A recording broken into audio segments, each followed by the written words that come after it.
My article is about essentially the DMA and private actions. The DMA, the Digital Markets Act, is an EU regulation which imposes a number of obligations on specifically designated companies, the gatekeepers.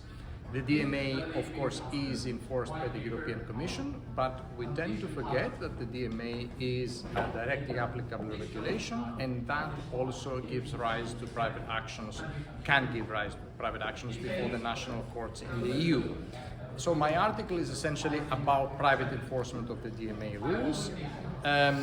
In the first part, I examine the direct effect of the DMA, the conditions for direct effect for specific obligations, and then I go ahead and discuss also remedies and procedures. Finally, there is a particular problem when it comes to private enforcement of the DMA, which is the articulation of the relationship between public and private enforcement. And there the private enforcement of the DMA may lead to a certain degree of fragmentation within the EU.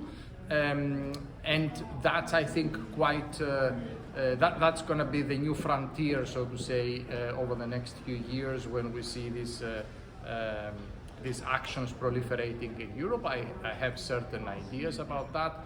There are tools currently that deal with that particular problem, but of course we will see how the whole thing develops as we have more and more cases before the national courts.